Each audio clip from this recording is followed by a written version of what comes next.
É ter passaporte para falar e navegar pelo mundo como se estivesse no Brasil? É ter o maior conteúdo para assistir seus filmes e séries preferidos em todas as telas? Então vem pra Claro. Acesse claro.com.br/novo e saiba mais. Claro, você merece o novo. Quer economizar na sua conta de água? Então você precisa conhecer a H2O Limpa. Na H2O Limpa, nossa missão é promover a qualidade da água com soluções que reduzem o custo. Nossa empresa é especializada no tratamento de água de poço, visando sua potabilidade, conforme portarias vigentes. Oferece soluções completas como análises físico-químicas, análises bacteriológicas, acompanhamento técnico diário para diversos setores como empresas, indústrias, fazendas e condomínios. Entre em contato e saiba mais. WhatsApp 229-9815-3456 ou 99975-5673. Siga nosso Instagram, @H2O Limpa. Direção do professor Antônio Zaia, químico responsável, e Francisco Zaia, engenheiro agrônomo e PhD em solos.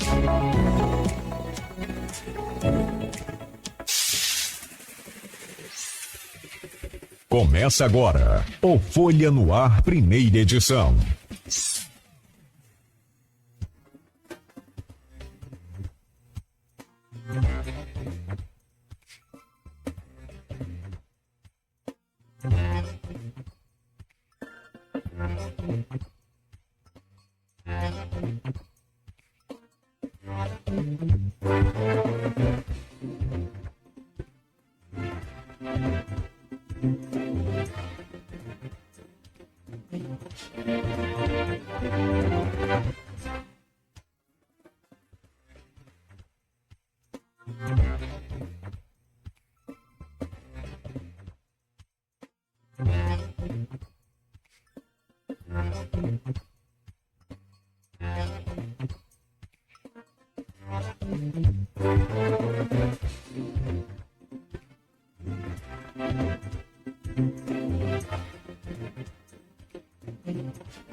Quarta-feira, 8 de janeiro de 2025. Começa agora pela Folha FM 98,3, emissora do Grupo Folha da Manhã de Comunicação, mais um Folha no Ar. Estamos ao vivo pelo Face, pelo YouTube, pelo Instagram.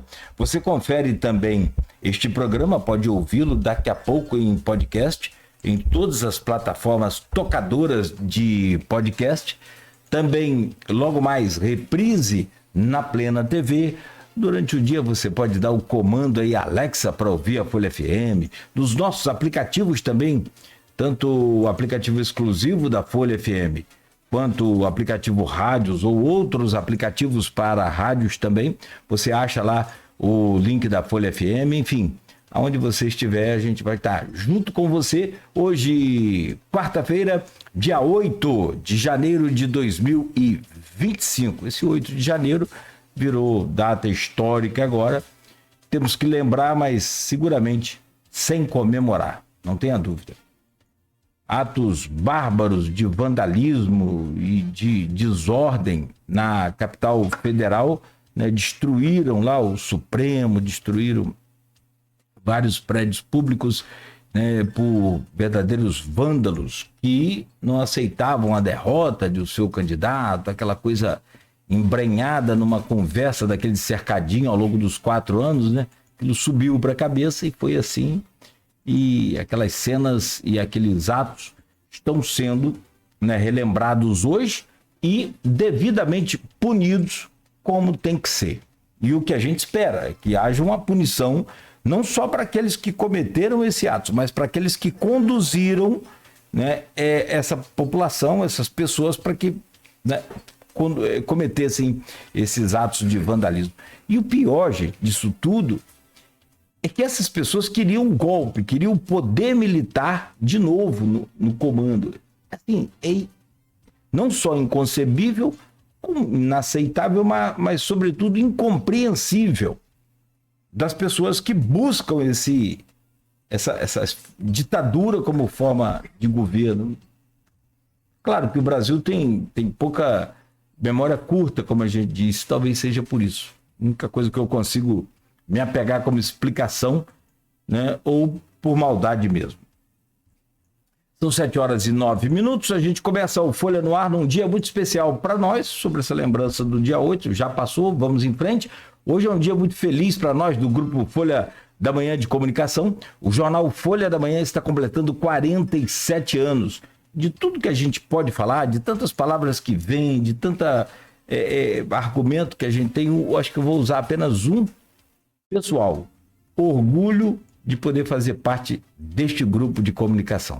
Muito bom, há 20 anos, mais de 20 anos já, fazendo parte dessa história, parte deste grupo. O jornal Folha da Manhã completa hoje 47 anos e tem edição impressa e especial aí nas bancas da nossa cidade e também nas casas dos assinantes. A todos, a toda a direção, a todos os profissionais, aqueles que passaram, que contribuíram, né, aqueles que estão hoje contribuindo para que essa história pudesse ser escrita desta forma, nosso carinho, gratidão e reconhecimento também pelo valor e principalmente neste momento, um momento muito complicado. A Meta, essa Big Tech, que comanda o Facebook, o Instagram, por exemplo, ontem passou a adotar um novo sistema de verificação de conteúdo, não mais, né, pelo sistema deles de controle, mas sim pelo sistema já utilizado pelo X, cada um checa a sua informação, vai lá dar a sua opinião. Vai ficar jeitoso, hein? Para nós que somos da imprensa oficial, a gente sai valorizado, mas, sobretudo, triste com esse momento. Mas, momento feliz, que eu digo e repito, pelo aniversário do jornal Folha da Manhã, e ainda bem que temos o Grupo Folha da Manhã aí para mostrar a verdade para todos nós. São 7h11, vamos às manchetes de hoje, vamos às principais informações. Havia expectativa de chuva ontem, hoje também o Instituto Nacional de Meteorologia vem trazendo previsão de chuva para Campos no decorrer do período. Não tem agora pela manhã ou à tarde, mas no decorrer do dia hoje tem previsão de chuva. Céu parcialmente encoberto agora, sol entre nuvens, faz 25 graus agora aqui no centro. Temperatura máxima hoje é de 29, mínima de 23 graus. Gente, eu te convidar para acompanhar o programa de hoje, como a gente sempre faz, mas assim, de forma muito especial. Se você não puder acompanhar agora ao vivo, acompanhe logo mais nos canais que a gente disponibiliza para você, Face, YouTube, Instagram, lá no podcast também, né? Enfim, mas não deixe de acompanhar esse programa hoje, porque a gente vai conversar com um camarada que é exemplo para todos nós e, assim, de forma extraordinária, ele compartilha essa história dele com a gente. Manuel Luiz Machado de Amaro. Ele é autodidata e ele é construtor, deixa eu baixar esse BG aqui, ele é construtor do próprio carro de Fórmula 1. O sonho de muita gente que gosta de Fórmula 1, como eu. Eu gosto de Ayrton Senna, mas sobretudo eu gosto de Fórmula 1. Sou apaixonado pela Fórmula 1 e, claro, fã de Ayrton Senna. Mas sem Ayrton Senna ou com Ayrton Senna, eu assisto Fórmula 1 todo dia, se eu puder. Não é, o Manel? A mesma paixão, não, Manel? E o Manel, diante dessa paixão, ele que tem capacidade, eu não, claro, é evidente, criou o carro de Fórmula 1. Para você que está acompanhando a gente, daqui a pouco o Beto vai também colocar as imagens do seu carro de Fórmula 1. Vamos conversar muito com ele aqui hoje, essa experiência dele, né, que teve a oportunidade de ir a São Paulo agora, no final da Stock Car Brasil 2024, uma experiência que ele vai compartilhar com a gente, que foi lá em Interlagos, na casa do nosso Ayrton. né? Do nosso O Ayrton. sonho, né, de todo, né? Todo aquele que se envolve com o automobilismo é pisar em Interlagos. É lá no S do Senna também, enfim. Vamos falar de novas criações desse camarada que eu já tô sabendo aqui em off. O cara tá criando, né? Bichinho, cara, é muito bom. Porque assim, você sabe que vamos entender essa história toda, a gente vai acompanhar tudo, eu acho muito legal compartilhar isso, mas assim, sobretudo para você entender que na vida as coisas só dependem do nosso pensamento. Ah, mas Cláudio, eu vivo pensando o que quer. Então, pensa e age. Tem que pensar e agir. Mas é ele que vai ensinar a gente como que é pensar e agir com todas as dificuldades que ele passou, com tudo. Porque não tem agora que os patrocínios vão chegando, os amigos, né, como o Rodrigo Viana, que é o cara Brusca, né? O Rodrigo é sensacional. O cara... É o que me Depois eu apoia, quero me ajuda em tudo aí. É o cara que... É meus dois braços, eu digo com ele. Cara, você segurou minha mão e não largou mais. O Rodrigo esteve aqui com a gente, sensacional, Coração apaixonado por gigante, Fórmula 1. é um cara que conhece Ele muito. é jornalista, especializado em Fórmula 1, conhece tudo. E você já colocou o carro aí, ô Beto? Beto já mostrou. E porque nós dois aqui, o pessoal não vai querer ver muito, não. Hoje o pessoal vai querer ver muito esse carro. Não é verdade. É o Lotus. Bom dia. Bom dia. Para aí que eu vou te dar bom dia. Calma aí, deixa eu terminar aqui essa parte aqui, que quem tem que aparecer aqui é você, o Lotus 97T. Eu já até perguntei ele por que ele não fez o McLaren. Vamos conversar sobre tudo. Mas para aí, Manuel. Deixa eu adiantar aqui então pra gente começar essa conversa, para poder dar tempo de a gente falar tudo. Tá ok. E depois, o cara tá fazendo um reboque para rebocar o carro, porque dá despesa. Ele tá fazendo o reboque. Tá bom assim o limite da conversa hoje? Se você acha o carro de Fórmula 1 extraordinário, então espera para ouvir essa conversa. Vamos lá. No oferecimento de Proteus, serviços de saúde e medicina ocupacional, qualidade certificada ISO 9001-2015, Unimed Campos, cuidar de você. Esse é o plano. Laboratório Plínio Bacelar e vacina Plínio Bacelar, cuidando bem de tudo que te faz bem. E o aplicativo do Laboratório Plínio Bacelar é espetacular. Baixe o aplicativo e já comece logo a usar e já adiantar a sua vida aí. Também no oferecimento de Rede Mariana, de postos de combustíveis, qualidade e compromisso com você. Radmed Diagnósticos por Imagem, sempre à frente. Vamos às manchetes de hoje do jornal Folha da Manhã, o aniversariante do dia, trazendo aqui, olha, na capa da Folha, nos seus 47 anos, só dá uma mostrada rápida aqui, ó. Tem caderno especial hoje de 47 anos, hein? Do jornal Folha da Manhã. Situação de emergência em São Francisco. Não, em São Fidélis, perdão. E alerta na região por chuvas.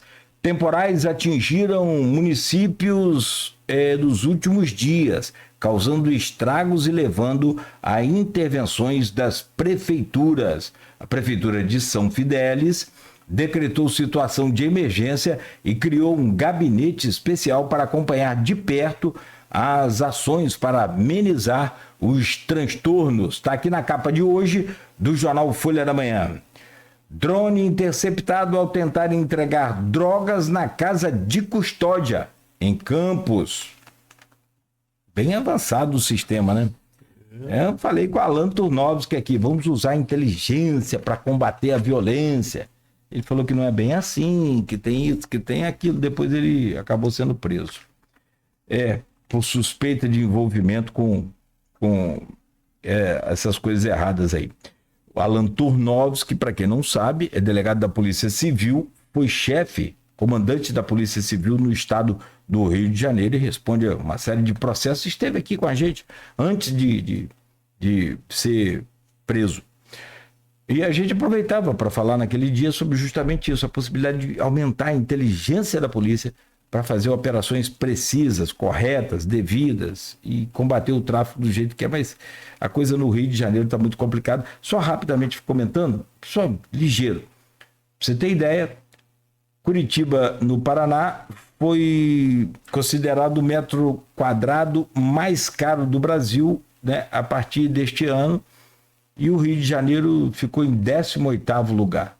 Ou seja, quanto mais a gente vê, olha, mais a gente trabalha, tenta e torce para o Estado dar certo, a coisa não vai. Mas quem vai querer investir? Para passar com um caminhão de carga no Rio é muito mais caro que atravessar o Brasil quase que tudo. Uma comparação mal feita. Mas vamos lá. Trânsito pesado volta a circular na área central. Ceramista fechada. Está na capa da Folha. Competições esportivas movimentam o litoral de São João da Barra. Na capa da Folha ainda. Andamento entre as ações do projeto de revitalização do centro histórico está a recuperação do chafariz belga da Praça Quatro Jornadas, a partir da parceria com a Prefeitura e Águas do Paraíba. Você é a parte mais importante da nossa história, é a mensagem de hoje do jornal Folha da Manhã, nos seus 47 anos, e obrigado pela sua forte parceria. Está aqui na capa de hoje do jornal e um caderno especial contando um pouco da história desses 47 anos do maior jornal da nossa região. Ainda na Folha, por Aloysio Abreu Barbosa, na primeira página da Folha 2, conquista do Globo de Ouro e torcida pelo Oscar. Ainda estou aqui agora. A Fernanda Montenegro, que ganhou o Globo de Ouro, está credenciada a concorrer ao Oscar. Você eleva muito, né, o Brasil, né, na visão lá fora, né, em relação às atrizes aí, a tudo que o Brasil faz na parte de cinema, né, telecinema, novelas. Falar nisso, temos o Alta Compadecida 2, Beto. Cadê? Eu sei, eu vou lá pegar. Vamos embora, pegar ingresso para a gente sortear aqui. Agora estava tenso. Tá aqui, olha, pastor Marcos Elias, perfil tranquilo de Fred, deve refletir na Câmara. Você sabe que teve gente que ficou triste com o prêmio da Fernanda, né? Aquela turma radical, né? Tem sempre contra, né? Mariana Lontra assume OAB Campos, nova presidente. Tá aqui na capa do jornal Folha da Manhã, na Folha 2 que eu falei. Tá aqui, ó. Por Aloysio Abreu Barbosa, Fernanda com Globo de Ouro e Brasil na torcida pelo Oscar. Tá aqui na capa do jornal Folha 2. A crônica aí do Aloysio, né? A matéria do Aloysio sobre a vitória de Fernanda Torres. E os botafoguenses estão deitando o cabelo merecidamente. O que vocês estão sentindo com o prêmio da Fernanda Torres, nós estamos sentindo agora que nós estamos acostumados a ganhar título. Muito bom, né? Muito bom ganhar título. Aumenta a responsabilidade, né? Não tenha dúvida. Bom, são essas as manchetes de hoje, do aniversariante do dia, o jornal Folha da Manhã. 7h22. Meu caro Manuel Luiz, agora sim eu vou te dar um bom dia. É Manuel Luiz Machado de Amaro. Machado Amaro. Não tem esse D aqui que eu inventei, não. Machado Amaro. Mas é mais conhecido Manuel Luiz. Manuel Luiz. Nem Manuel Fórmula 1, né? Manuel Fórmula 1. Manuel Fórmula 1. É Manuel ou é Manel? Manuel. Na pressa a gente fala Manel. Mas, cara, muito obrigado por estar aqui com a gente. Estou muito feliz com sua presença. Assim, eu sugiro às pessoas que gostam de boas histórias para acompanhar esse programa. Ou ao vivo, se não puder, repito, pode acompanhar gravado também. Vai estar disponível esse arquivo aí em todos os nossos canais. Obrigado pela presença aqui. Bom dia, seja bem-vindo. Prazer recebê-lo. Prazer é todo meu, Cláudio. Muito obrigado aí pelo convite, né? E é uma honra para mim, né, estar nesse dia especial, aniversário do grupo, né, 47 anos. Né? Isso me deixa um pouco mais lisonjeado, né, pelo convite, numa data especial, né, onde vai ficar marcado nessa presença, né, e essa conversa, esse bate-papo. Então, é importante para mim, né, estar, né, nesse dia de hoje aí, né, fazendo parte dessa comemoração aí do grupo. Legal. E meu bom dia aí para todos aqueles ouvintes, né, que estão sempre aí todo dia acompanhando, né, e aos seguidores, todos aqueles que são amantes e aqueles que são curiosos, tem muitos curiosos aqui gostam de boas histórias, né? Então é o momento da gente estar falando um pouquinho sobre esse desafio. Vamos falar sobre o Lotus 97T que você criou, que eu acho que é o tema principal da entrevista. Mas vamos começar do começo. Nesse pleonasmo aí, vamos trazer um pouco da sua história. Quem é você? Você é casado? Você tem filhos? Você é autodidata? Qual a sua profissão? Fala um pouco sobre você, Manuel. Sim. Quantos anos você tem? É sempre meio complicado, né? A gente falar da gente de nós mesmos, né? Mas vou tentar fazer um resumo aqui bem breve. Meu nome é Manuel Luiz Machado Amaro. Sou natural de Campos, né? Nascido e criado aqui. Aonde? Ururaí. Ururaí. E, assim, sinto muito orgulho na nossa região, tudo aquilo que eu sou hoje, né? Da origem daqui, né? Da cidade de Campos. Eu sou formado em caldeiraria e solda, né? Sou formado pelo Senai. Entrei no Senai em 89, saí em 2002.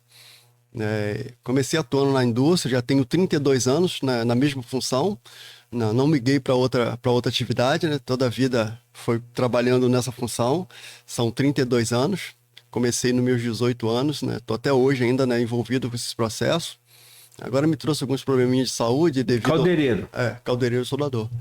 Devido a esse longo período, né? Minhas atividades, é uma atividade que te expõe a muitos riscos, né? E você acaba, né, em algum momento aí, adquirindo uma doença ocupacional. Isso é um risco da função. E é o momento que eu estou agora. Infelizmente, eu perdi minha esposa, né? No ano passado, em abril, no dia 25 de abril. A gente lutou com ela quase 2 anos, 1 ano e 6 meses. Ela foi cometida por um câncer, né? Tinha uma vida saudável, né? Sempre, né, comigo na luta, nos projetos, né? Me ajudando, né? Era a pessoa que validava tudo aquilo que eu começava projetando, porque eu sempre fui um projetista, né? Então eu comecei a colocar essa habilidade em prática, porque eu precisava, né, construir alguns projetos e não tenho habilidade para tá usando a parte de computação. Eu nunca fui preso a ficar no computador usando CAD, sempre foi fazer tudo manualmente. Isso foi da minha formação do Senai, né? Naquela época, os profissionais, eles tinham... Uma das competências que ele tinha que adquirir é se tornar um projetista, projetar as peças, né, detalhada, e assim ele ir para a máquina e começar a construir, né? Aquilo que ele projetou, ele construir. E assim eu aprendi e assim eu faço até o dia de hoje. Trabalhei muito tempo na área do petróleo. Comecei aqui na usina de açúcar, depois migrei para a área do petróleo. Tive a oportunidade de participar do processo seletivo no Senai. Depois de um bom tempo trabalhando na indústria do petróleo, adquiri muita experiência, muita vivência de prática. Já tinha levado a teoria de formação do Senai. E fiz o processo seletivo, fui aprovado. Atuei por 7 anos como professor do Senai. Na mesma função em que eu exerci anos, né, no campo. Entrei como professor de caldeiraria, né? Essa é a minha profissão também, sou instrutor. Não estou mais atuando na escola, né? Saí em 2019, foi quando eu comecei o projeto. Aí, foi antes da pandemia. Você aposentou? Não, ainda não estou aposentado, estou em processo, mas ainda não aposentei. E 32 anos? 25 é especial, eu já tenho comprovação, mas eu estou... Falta a idade? Não, a barreira seria a idade, mas porque... mudou a lei agora ela migrou, porque com a mudança acabou prejudicando os profissionais que começaram a trabalhar bem cedo. Aí você tinha tempo, mas não tinha idade, só depois de 60. São 2 fatores para aposentar: contribuição e idade. Aí agora voltou. Você está com quantos anos? Eu estou com 50 anos, faço 51 agora. 50 anos? 50 anos. Tô fazendo Você é 51 muito agora. novo, cara. Eu tô com 54, tô velho, hein, bicho. Rapaz. Eu comecei a trabalhar com meus 18 anos. Nos 18 anos eu assinei minha carteira. Você rodou um pouco sem óleo também, não rodou, Rodei muito. Ainda estou rodando. Eu tô pagando um preço, né? Eu vou perder essa piada, né? Manel. Depois de tanto tempo, né, atuando na área, agora eu tô pagando um preço, né? Porque fiquei muitos anos exposto a... É um serviço muito pesado, né? Então, assim, já passou da hora de eu me aposentar. E o projeto é um sonho de infância, né? Que eu vim, né, guardando para mim. Né, fazendo um resumo aí, né, quando eu entrei pro Senai, eu já fui pro Senai com a visão de Antes de você entrar no projeto, como que você começou a gostar de Fórmula 1? Eu herdei do meu pai. O meu pai sempre foi ligado à Fórmula 1, sempre assistiu corrida. Eu me recordo lá com meus 7, 8 anos, né? Nessa época eu andei num período, né, doente, ficava mais internado do que em casa, com problema de cálculo renal. Naquela época não tinha esse tratamento que tem hoje, quase morri. E depois, quando eu me recuperei, né, da saúde, fiquei em casa estudando, eu comecei, né, acompanhando meu pai assistindo a corrida. Eu vi os carrinhos correndo, não entendia nada, meus 8 anos, vi os carrinhos correndo, achava que interessante. E aí fui crescendo, acompanhando esse movimento, meu pai assistindo a corrida. E depois que eu comecei a ter um entendimento, eu continuei assistindo a corrida. Toda vez que tinha corrida de Fórmula 1, meu pai continuava assistindo e eu também assistindo. E de lá para cá eu sempre fiz isso. E até a data de hoje, corrida no Japão, que é de madrugada, eu boto o relógio para despertar, acordo, assisto corrida.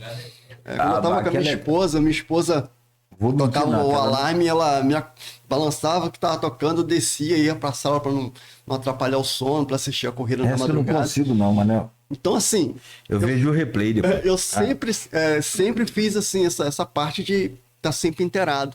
Então, todas as mudanças que a Fórmula 1 promovia, eu estava já, né, no processo, já sabia o que ia mudar, né? Me chamava muita atenção quando o carro parava nos boxes para fazer, né, essa parte de preparação, troca de pneu. Naquela época tinha abastecimento, que era a parte mais arriscada, porque muitas vezes vazava combustível, carros pegavam fogo. Que doideira, então, né? Assim, era coisa de louco. Então, aquilo, né? a gente acompanhava aquilo ao vivo, né? Passando na TV, aquela correria, não tinha a tecnologia de hoje. Então, vivi toda essa transformação da Fórmula 1. E isso... Os carros andavam mais leve, porém, tinha um reabastecimento no meio da prova. No meio da prova, para poder dar... Dependendo da estratégia a motorização também era bem pesada, né? Os motores V10. Era um motor muito pesado. Então, qual roncado você gosta mais? O V10 é um som bonito. Eu tenho uma dúvida entre V10 e V12 gigante. O V12 ele é mais agressivo, mas o V10 é diferente. É um roncado mais limpo, né? Você vê aquela zoada. Então, assim, ele é muito mais, assim, atrativo do que o V12. O V12 é mais potência, né? 2006... Eu acho que eu vi o Schumacher. Eu fui 2 vezes a São Paulo, no Interlagos. Mas, assim, pra gente que gosta de Fórmula 1, você não tem noção do que é o roncado do... Cláudio, eu só ouço, assim, o barulho. Você foi... muito você já vagamente. assistiu Fórmula 1 ao vivo? Não, ainda não tive esse privilégio. Eu acho que o Schumacher, inclusive naquela época, ele furou o pneu naquela reta oposta, ali no setor G da arquibancada, que eu aconselho quem vai a primeira vez ficar ali, porque é o mais legal, porque é muito tempo que você fica lá. Você vê na entrada, assim, o dia inteiro, na curva. Depois do S do Senna, isso. Né, e você pega a reta oposta. E, cara, assim, ele furou o pneu ali em frente, ele terminou a volta, trocou o pneu, voltou. Mas eu acho que o ronco do carro, o motor do carro dele era um V10. Eu vou pesquisar, 2006. Pô, eu falo. Mas eu tenho essa dúvida também. V10, eu amo o V10, sou apaixonado pelo V10. Você vê os vídeos, a maioria deles é o V10. Que é um motor, o ronco é bem limpo, né? Um pouco mais grave do que o... Então, assim, a motorização, ela é bem refinada, né? Os motores trabalham, né, com uma aceleração lá em cima, né? Os pistões trabalham no limite do limite. Então você precisa ter um pouquinho mais de tecnologia para poder dar essa garantia, né? E naquela época os carros entravam com... Era uma estratégia de equipe, né? Entrar com o carro mais leve para poder abrir uma vantagem, né? E aí quando ele parasse para trocar pneu e reabastecer, ele continuava mantendo a vantagem. Mas isso era uma correria na hora de parar, né? Acontecia os acidentes, né? O carro... Pra você ter ideia, se o carro de Fórmula 1 para...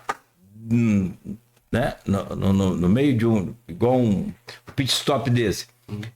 Se não for uma parada muito rápida, os freios já começam a superaquecer. Já. Só para você ter uma ideia. Ele incendeia porque ele para e o que mantém ele na temperatura de competição é tolerável, até para manter a integridade dos fluidos, é a ventilação forçada, porque ele não tem uma ventilação, né? O fluido sim, Mecânica, já facilita, mas ele tem uma ventilação forçada que entra uns dutos ali próximo à roda, ao cubo, que direciona esse ar que vem da frente ali da asa, direciona para dentro ali, resfriando o freio, né? A pinça e o disco. Então essa ventilação é precisa. Quando ele para, essa temperatura leva tão rápido e junto com o fluido que está ali, ele acaba incendiando. E aí, quando o carro para nos boxes, você vê que tem um sinalzinho de fogo. É porque ele está parado, né? Está em alta temperatura e tem um fluido ali ainda. Então aí acaba incendiando. Então o carro sai, mas sai com fogo ainda. Com a ventilação, ele vai... Aula de física e química com Manuel Luiz. O cara conhece muito. Manuel, vamos chegar lá. Rapaz, assim, eu sou muito apaixonado por Fórmula 1. Muitas coisas que a gente usa hoje, no nosso dia a dia aqui, vem da Fórmula 1. A tecnologia, né? Não só para carro, para outras coisas também. É aplicado. A tecnologia é fantástico. Assim, eu acho muito difícil, porque cada hora que eu leio sobre Fórmula 1, eu conheço uma coisa diferente. É impressionante. Os carros hoje, Manel sabe, eu estou só tentando aqui colocar um pouco da minha... Eu sou curioso, eu sou um pesquisador. Mas... Eu também, mas a gente é apaixonado, então a gente aprofunda mais. Por exemplo, eles têm uma bateria que dura apenas uma volta. Ou seja, ele tem que gastar a bateria numa volta. Quando a luzinha começa a acender no carro, não é para sinalizar onde está o carro, não. Ele está dizendo que a bateria está carregada. E quando chega no final daquela volta, aquela bateria tem que estar zerando, né, para poder ligar. E aí vem a aceleração, gera energia, carrega a bateria. A frenagem gera energia e carrega a bateria. Gente, é fantástico, é fabuloso. E aí você fala assim, mas e daí? O que tem Fórmula 1 com a frenagem? Os ônibus hoje, por exemplo, que vão chegar a Campos, que são elétricos, usam o sistema de frenagem para gerar energia para a bateria. Então, economiza, né, combustível. Você tem ideia de onde a gente está. Mas vamos lá.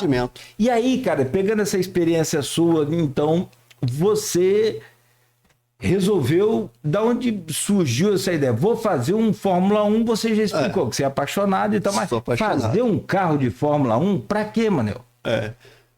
Como eu vim com essa paixão do meu pai, herdei do meu pai, né? Um orgulho muito grande, né? Eu fico muito feliz, né? Dele estar vivo, tá vendo, né? Toda essa construção. Tenho meus pais, né? Meu pai e minha mãe. Como é que é o nome dele? Luiz da Conceição Amaro. É isso, Luiz, hein?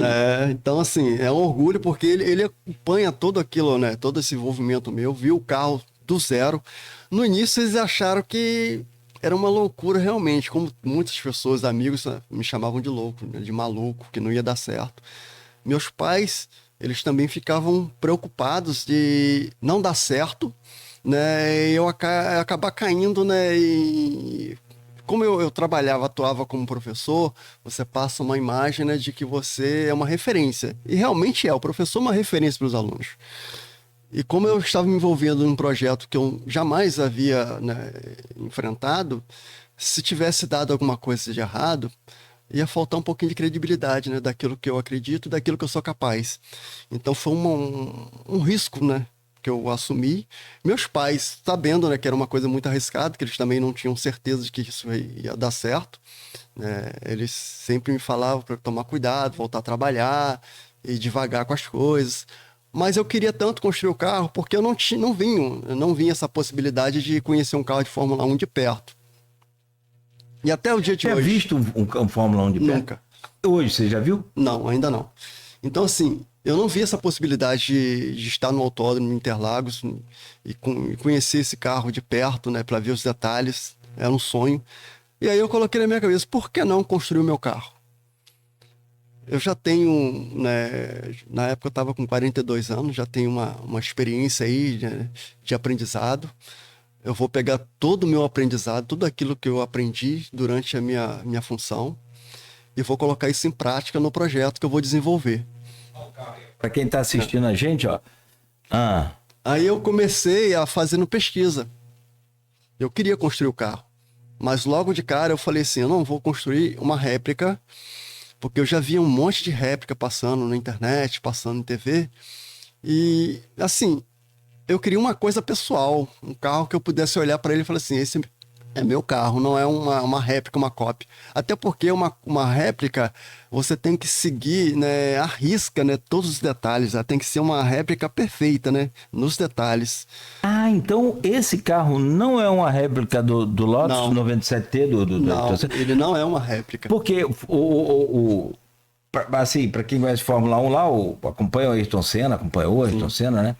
O primeiro carro dele a fazer sucesso foi aquele preto com dourado, o Lotus 97T, onde ele ganhou o primeiro GP dele, que foi em Portugal, em 1980. Ele veio de uma outra equipe, eu acho que é a Brabham, ele correu Sim, também, sim. andou.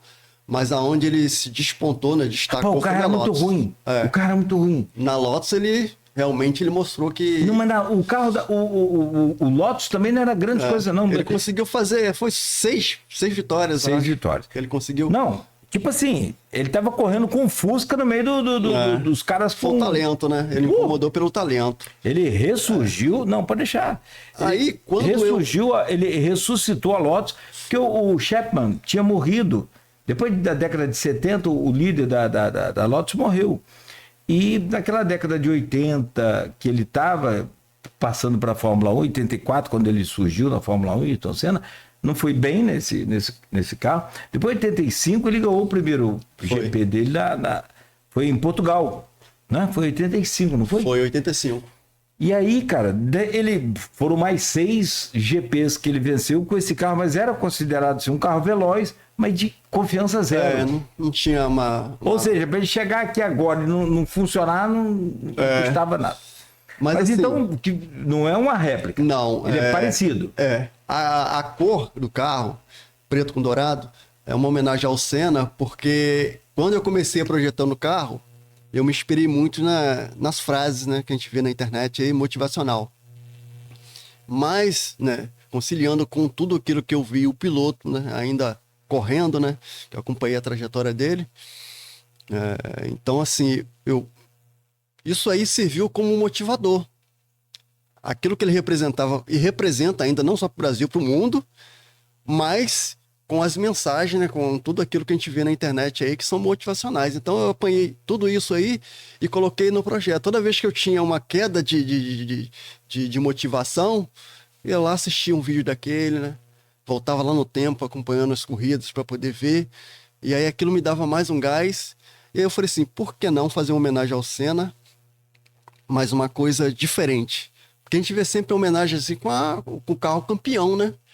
Que é o carro da McLaren. Que é o McLaren. McLaren. Né? Então, isso aí é fato. Você vai ver sempre assim, o McLaren é sempre presente, porque são os carros que deram o título a ele. Mas eu queria sair dessa parte desse convencional. Eu falei, não, eu vou buscar uma coisa diferente.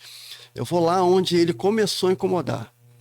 Na Lotus, ele não tinha um mega carro, mas ele mostrou que ele era um piloto que ia incomodar muita gente. Tanto que depois, quando ele foi para McLaren, ele realmente comprovou que ele era um talento.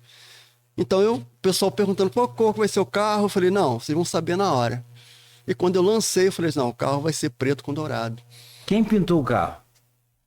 Olha, o carro foi pintado por um aluno meu do Senai, da turma de construção naval. Eu já tinha saído do Senai, aí ele sabia que eu estava construindo o carro. Porque também não é possível você fazer tudo. Daqui a pouco você tá fazendo gasolina para botar no carro, pô. Calma aí. Mas assim, eu também pintei o carro. Não, sim, claro. assim, imagino que você tenha participado. Mas... Eu perguntei a ele falou, não, ele já trabalhava com pintura automotiva. Ele falou, professor, quando for pintar esse carro aí, o senhor me avisa que eu vou aí e vou pintar esse carro pro senhor. Eu falei assim, ó, já tá na hora, já estão me cobrando que o carro tá todo enferrujado, já estão falando que eu vou acabar perdendo o projeto. Aí combinei, ele foi lá. Só que aí ele estava na semana de embarque. Ele me passou a relação de material, eu não tinha condições de comprar. Aí comecei fazendo pesquisa de preço e tal, mas não tinha condição, não tinha dinheiro, estava desempregado já. Aí falei até com o Rodrigo da situação e apareceu um empresário aqui da cidade que patrocinou a tinta. Foram poucas latas. Pode, se quiser, fique à vontade. Eu acho assim muito legal. Porque é um momento que você está num canal de mídia que você pode agradecer o pessoal. Se quiser Só que a falar. pessoa ele não gosta, Não gosta de aparecer. Não, fica à vontade. Eu fiz questão de querer colocar alguma marca, uma coisa, mas ele falou assim, não, eu não quero aparecer. Eu sou daquele tipo de pessoa assim. Tá certo. O que a tá mão certo, direita tá faz, certo. a esquerda não precisa saber. Eu te ajudei, você estava precisando, então não precisa nada. O que vale é eu te ajudar. Aí eu, tudo bem. Eu comprei, ele foi lá, passou lá na loja, autorizou, foi lá, peguei. E esse aluno foi lá e começou a pintar, só que ele precisou embarcar. Falou, olha, professor, eu vou embarcar, eu já dei a base, eu vou explicar para o senhor como é que o senhor vai fazer, o senhor vai terminar de pintar esse carro. O senhor já faz tudo aí, eu vou deixar o meu compressor, vou deixar a pistola, vou deixar tudo aí, eu vou embarcar. Mas o senhor já viu como é que faz, me explicou como é que coloca o solvente, mistura, faz o processo de mistura, o catalisador, qual a dosagem que coloca. E ele foi pintando, e toda vez que ele ia preparar a tinta, ele me mostrava, ó, coloca isso, mistura isso, a tinta tem que ser essa, tal. E ele foi. Aí eu fiquei, esse cara, agora é comigo. Fui lá e pintei, acabei de pintar o carro. Só que aí eu me empolguei tanto, Cláudio. Ele tinha dado fundo, deu 2 demão. Deu a primeira e deu a segunda. Aí pintava um lado, tinha que pintar o outro lado. Aí ficou um lado para pintar. Eu falei assim, cara, eu vou pintar esse carro e vai ficar diferente um lado do outro, porque ele começou pintando um lado e eu vou terminar o outro. Então, assim, quando é a minha pessoa, você vê a diferença, que não foi a minha pessoa. Sim. Então, assim, o certo era ele pintar o carro todo e depois eu dar a segunda demão, a terceira demão, nele completo. Aí eu fui dar no lado que ele não tinha dado, fui pintando, aí eu vi que deu uma diferença na preparação da tinta. Falei, olha, não tá legal. Já que ele me explicou como é que é o processo, agora eu vou dar um banho no carro geral. Pintei o carro todo. Aí isso tudo eu pensando, porque assim, eu começo pensando nas possibilidades. Falei, não vai ficar legal. Ele pintou um lado, eu pintei o outro, vai ver a diferença. Eu vou dar um banho no carro todo, que vai ser eu mesmo, vou pintar tudo, vai ficar igual. Aí dei a primeira, dei a segunda, ele tinha dado 2, dei a segunda, dei a terceira, dei 4 demão no carro. Bem lá em cima. O carro ficou pretinho. Fórmula 1, seguramente você não seria pintor, porque... Não. Para quem, assim, para você ter uma ideia, me perdoe, né? Para quem está acompanhando. É micro. Não é... Se você dá 4 demônios na Fórmula 1, você está fora, porque pesa o carro, fica pesado. É micro, assim, a pintura lá, como é fibra de carbono, então a pintura lá é tipo essa eletrostática, né? Então eles colocam ali, não é essa pintura de pistola convencional, tem que ser, é micro. A pintura é a lata que puxa a tinta, né? A então, tinta assim, que aquilo não deu zero mesmo. Mas como eu estava aprendendo, então, para mim foi bom que eu aprendi. Depois, as outros processos, eu já peguei confiança, agora eu já sei que eu dou a primeira de fundo, né? No máximo ali 2 demão, né? Antes eu falava até mão, mas da mão eu digo não, é demão. Então, assim, eu já sei que eu dou a primeira, né? E vou fazer as correções na segunda. Tá legal, depois aplico o verniz, acabou, zerou. Mas lá no início, não, eu achava que tinha que aplicar tinta, então eu dei 4 demão no carro, ficou pretinho, ficou... Ferrujar e não enferruja então, mais. Eu terminei o carro de pintar, então aprendi também essa parte de pintura. Já consigo, os projetos que eu fabrico, eu consigo pintar tranquilo. Compro a tinta, vou lá, escolho, já peço a tinta certa, catalisador, já faço a mistura. Só não tenho ainda o compressor. Eu não comprei o compressor, ficou no projeto de comprar, mas eu não consegui. Eu gastei toda a minha rescisão para equipar o maquinário e não consegui comprar o compressor. Ficou faltando esse compressor, porque eu precisava de ferramentas que me desse, né, uma dinâmica de trabalho na construção. E o compressor é um processo final, pintura. Então eu deixei por último. E de lá para cá também... E você usa pouco, né? É pouco. Então, assim, até uma policorte que eu iria comprar para cortar com mais facilidade os metais, eu optei em não comprar porque ela fica mais parada do que trabalhando.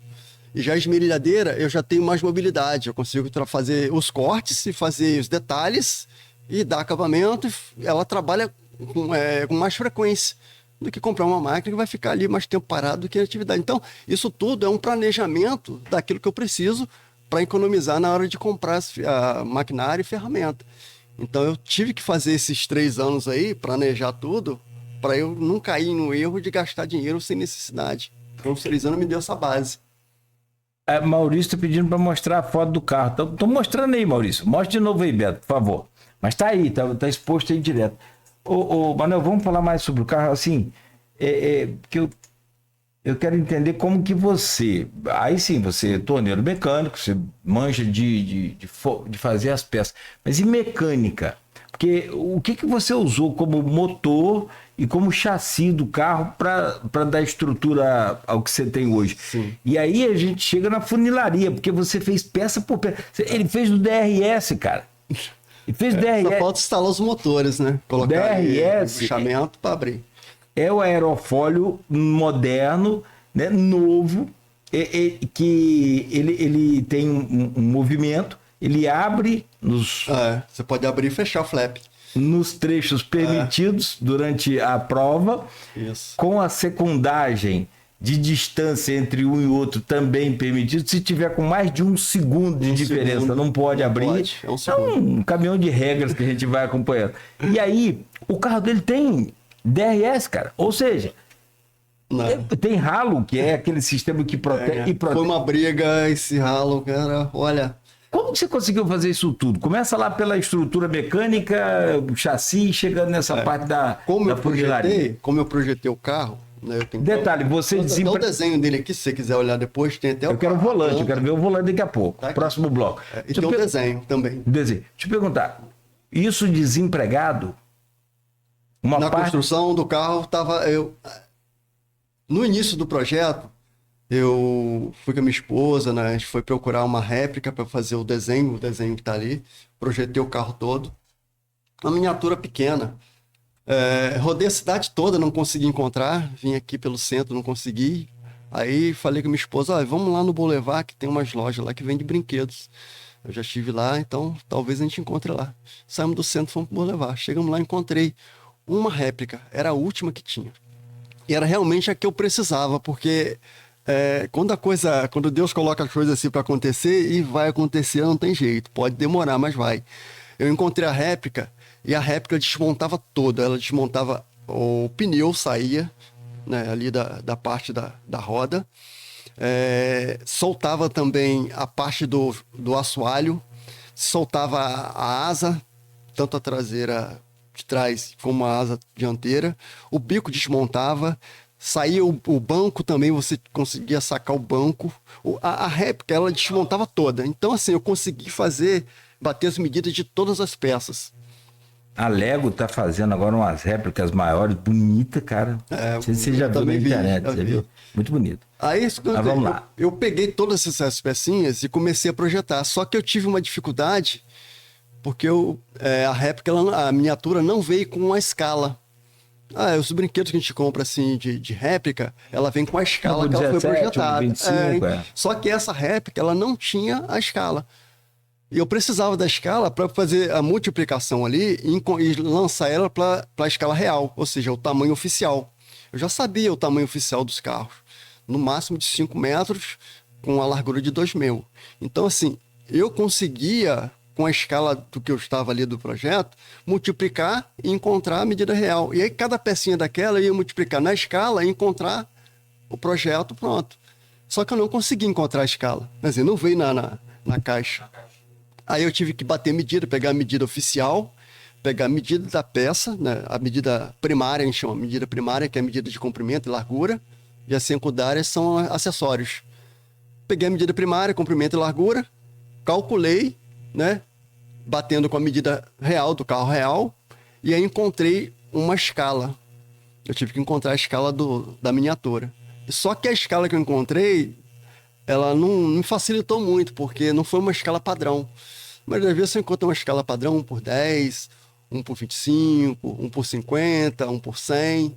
São escalas padrões. Então, assim, você tem um padrão. A escala que eu encontrei é de 1 por 17. Ou seja, 17 não é padrão. não é padrão. Todas as medidas iam dar quebradas. Todas as medidas não ia dar redonda, ia dar quebrada. E aí eu ia ter que trabalhar do começo até o fim, fazendo arredondamento, para mais ou para menos. Isso em todas as peças. Eu já sabia que eu ia ter dificuldade, porque eu ia ter que aproximar para cima ou para baixo.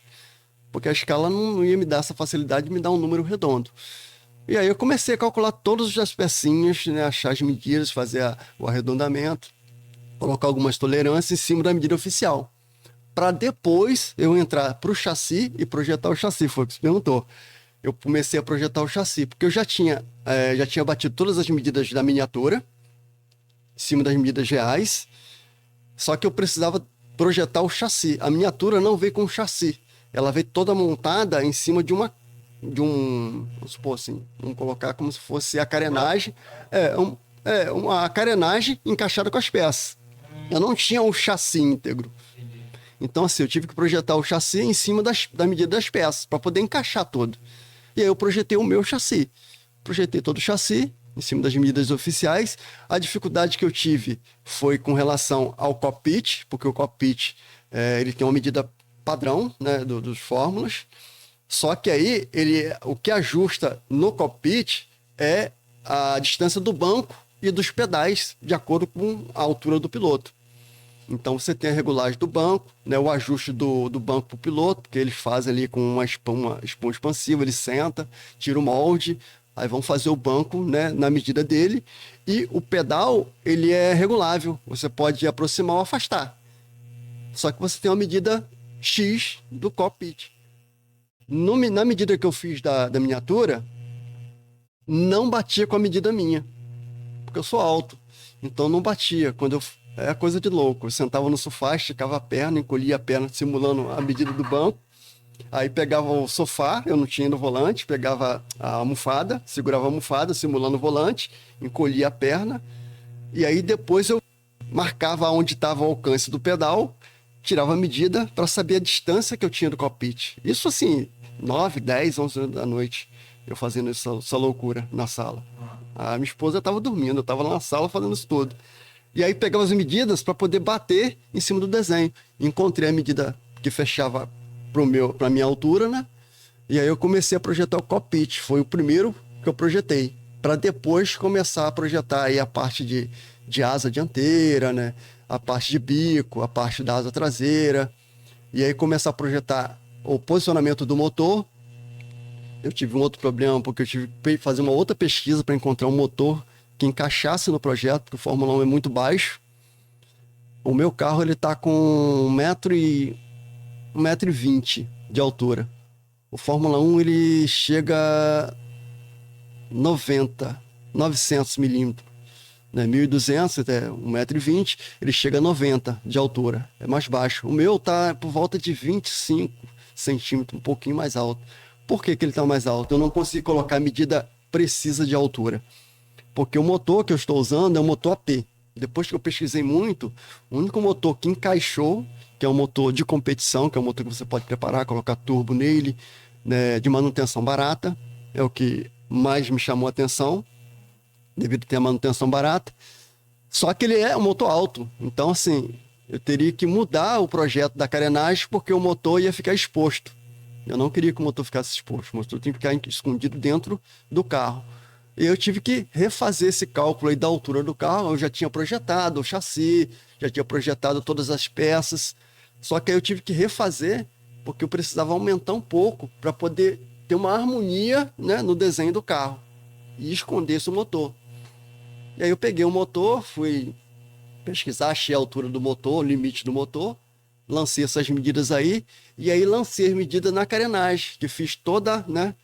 Tem até uma foto, eu acho que eu te mandei, do chassi, só do chassi. Tá rodando. Então aí eu fiz toda aquela armação do chassi, já com a posição do motor, né, estabelecida a altura do motor.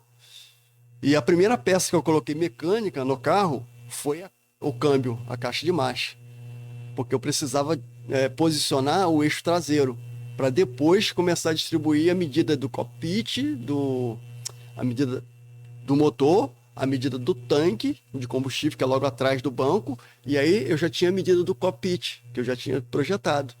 Então eu tinha que distribuir para trás essas medidas.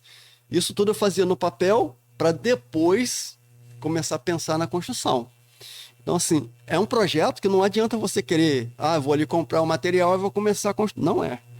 Não dá certo. Conselho que eu dou, fazer esse mesmo caminho. A não ser que a pessoa queira construir uma réplica fiel dos carros que já estão sendo, né, mostrados aí. Que aí você vai copiar as medidas, é mais fácil. No meu caso, eu tive que projetar o meu carro. Então, assim, eu tive que fazer um projeto. Eu não copiei as medidas do carro. Tive que projetar banco, projetar o cockpit, projetar a asa traseira, projetar o entre-eixo dele, tem 3 metros, se eu não me engano, 3 metros e 4. O entre-eixo dele é bem aberto, é na medida mais ou menos do Fórmula 1 mesmo. Mas eu tive que projetar o entre-eixo dele. Mas eu lancei a parte traseira, que é o câmbio ali, que está a parte da roda traseira. E aí eu comecei a jogar essa medida para frente para encontrar o entre-eixo dele bem perto da medida do Fórmula 1. 3 metros e 2, 3 metros e 4. E aí da frente eu sabia que dali eu tinha mais ou menos 1,40 m, 1,50 m até o bico. E tinha para trás ali 70 centímetros, que é a asa traseira. Do centro da roda para trás, final 70, que é a asa traseira. E aí eu somo todas as medidas, aí eu bato na medida. Ele está com 4,93, a última medição que eu fiz. 4,93 fechado. E o carro tem 5 metros, então o carro está... Eles variam muito de temporada para temporada, há uma diferença. Assim. O menor carro do grid é o da Red Bull, é o carro mais arisco. Ele é um pouco menor. Os carros maiores são os Mercedes, Ferrari, Williams. Esses são os carros que chegam no limite de 5 metros. Aliás, para a gente ter mais ideias sobre Fórmula 1, e aquilo que eu falo assim, cada detalhezinho da Fórmula 1 é pensado por milhares e milhares de horas e cabeças. O projeto é assim, tá competindo, eles estão 1 ano, a fábrica está trabalhando no projeto do ano seguinte. Para fazer um parafuso leva 1 mês. Desculpa.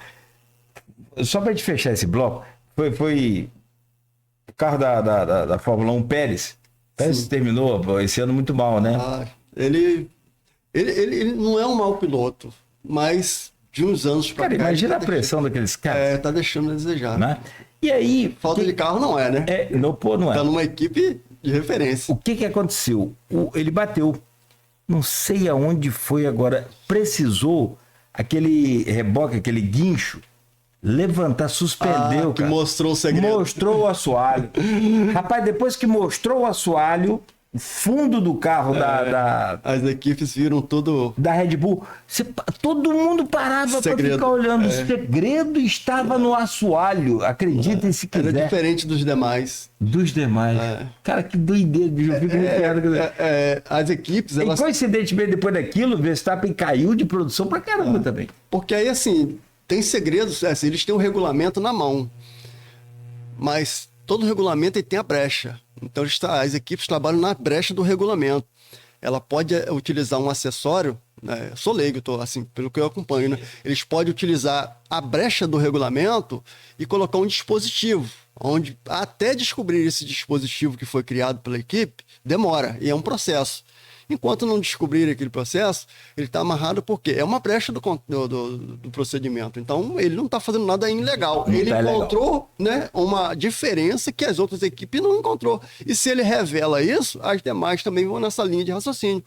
Um pouco diferente, mas ele já tem a saída. Foi o que aconteceu. Ele virou o assoalho e já tem a diferença é o assoalho. O segredo está no assoalho. Vamos lá. Só para fechar esse bloco. Você pode contar mais história, falar mais aí desse fato? O pessoal está gostando, o Maurício Batista aqui comentando sobre a sua história, mas assim, a sua história ela tem também muito de autoestima, muito de confiança, muito de determinação. Vou colocar alguns adjetivos, você pode, por sua conta, claro e evidente que deve, né, porque foi você que passou por tudo, muitas noites sem dormir... muitas vezes chamado de maluco. Não foi fácil. Eu queria que você assim, contasse um pouco sobre isso e aonde você buscou inspiração. Você falou mais cedo um pouco que quando batia aquela bad, aquele desânimo, você ia lá assistir um pouco dos vídeos do Ayrton. Como é que foi essa parte do processo? Essa parte do processo foi a parte mais sofrida, né? Onde, cara, eu decidi construir esse carro, né? O maior desafio foi eu me manter motivado, porque não é normal, não é comum você chegar e falar assim, eu vou construir um carro de Fórmula 1 e as pessoas te apoiarem e acharem que você vai alcançar êxito sem ter a experiência, ainda mais você conhecendo a pessoa que não sabe dirigir, não tem um carro ainda, não tem CNH, não sou mecânico, não tenho formação superior em engenharia, sou caldeireiro e soldador, então jamais você vai dar uma credibilidade de cara, né? Que a pessoa vai alcançar esse êxito. E aí, nos momentos que eu tinha essas dificuldades, que eu me apoiava aí assistindo os vídeos, né? E voltando aí, né, às corridas, competições, né, que sempre me motivaram, era um momento de eu assim, cara, se eu comecei a construir, é porque realmente, né, era para construir. Cláudio, eu fiz vários projetos, construí vários projetos. Alguns projetos eu construí lá no Senai, na escola que eu atuei. E até o dia de hoje, não teve um projeto que eu me colocasse à disposição de construir que ficou pelo caminho. Nenhum. Por mais ousado que ele fosse, nunca ficaram por terminar.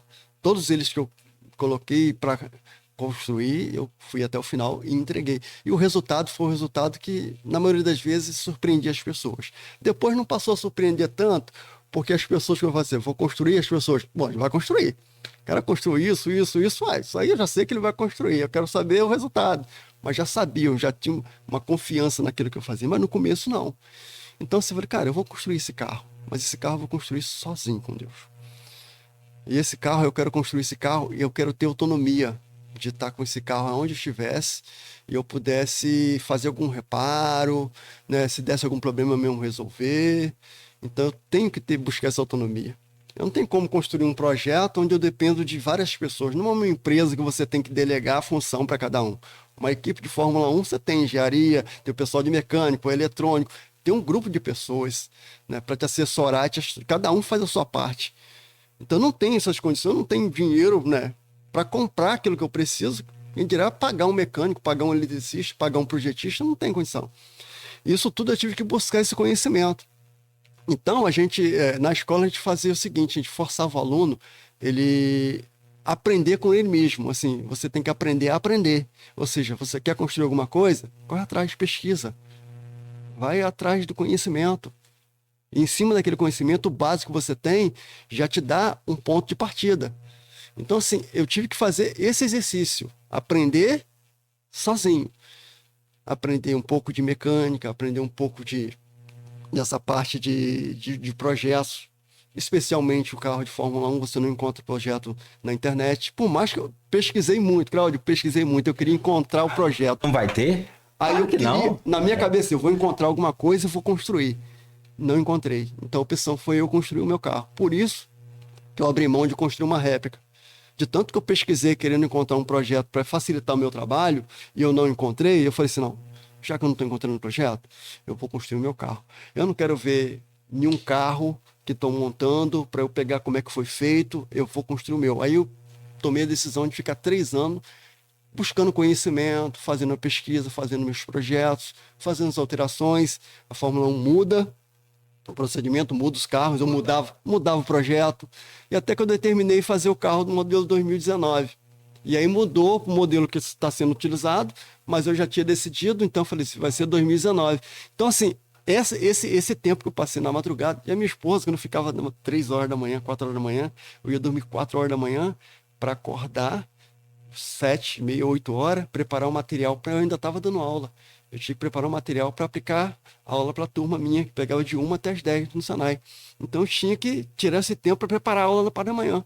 Mas eu ficava até 3, 4 horas da manhã, todo santo dia. Minha esposa começou a ficar com uma pulguinha atrás da orelha. O que eu fazia todo dia até madrugada e não ia dormir? Aí eu peguei e falei com ela, chamei ela e falei assim, ó, meu trabalho, o que eu tô ficando até madrugada é isso aqui. Mostrava para ela os vídeos, eu assistindo os vídeos e um monte de papel que eu tava desenhando, rabiscando. Aí todo dia mostrava para ela. Aí ela começou a entender que não tinha jeito. Os outros projetos também eu ficava até a madrugada trabalhando, fazendo os desenhos. Aí ela viu que realmente aquilo era de mim, não tinha como. Eu ficava lá até 4, 5 horas da manhã, tava lá pesquisando. Então, assim, você sozinho, né?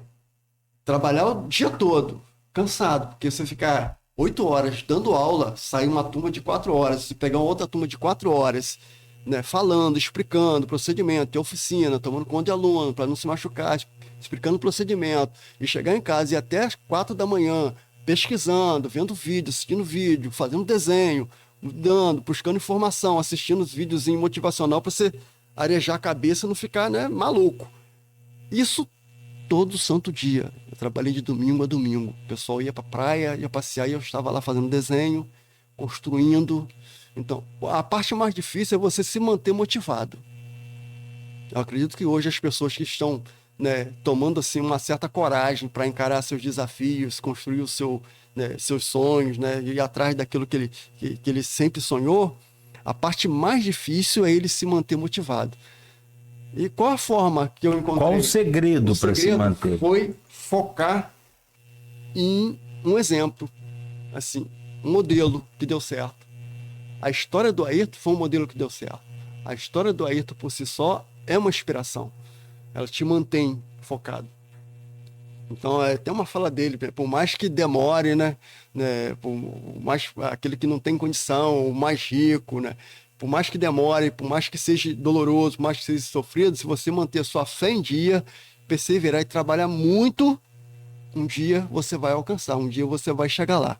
Então, essas falas aí, né, nos momentos difíceis, né, vinha na minha mente, eu falei assim, não, tá difícil, mas eu vou conseguir. Faltava dinheiro, de vez em quando parecia lá depois fazia um Pix lá de... Não tinha Pix na época, o cara fazia transferência para mim de R$30, outros de R$50. Aí assim, poxa, eu tava precisando de comprar uma peça que custava aí R$20. Ferro velho, desmanche. Cara, parecia lá R$50, aí ela comprava. Às vezes eu precisando comprar uma coisa de casa, meu pai me dava sacolão, pagava minha conta de energia, porque eu não estava trabalhando. Claro, eu abdiquei de trabalho. Quando entrou na pandemia, né, que começou a ter os cortes, a empresa começou tendo pouca frequência de aula, então começou cortando. E aí eu fui dispensado.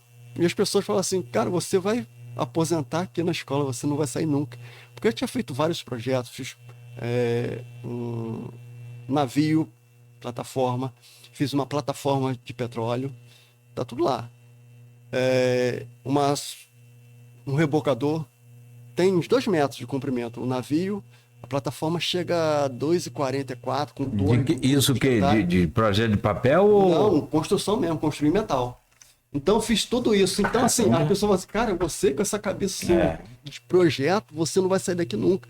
Quando eu fui dispensado, foi uma surpresa para todo mundo, mas eu assim, na minha cabeça não foi surpresa, porque todos os locais que eu trabalhei, eu pedi para entrar. A sair até a hora que eles acharem que estava na hora. Então, assim, nunca entrei num lugar que eu vou ficar aqui até aposentar. Não. Eu entrei, tenho que fazer minha parte para merecer continuar. E se eles acharem que já deu tempo, eu vou sair. E quando eu saí, realmente, foi o baque.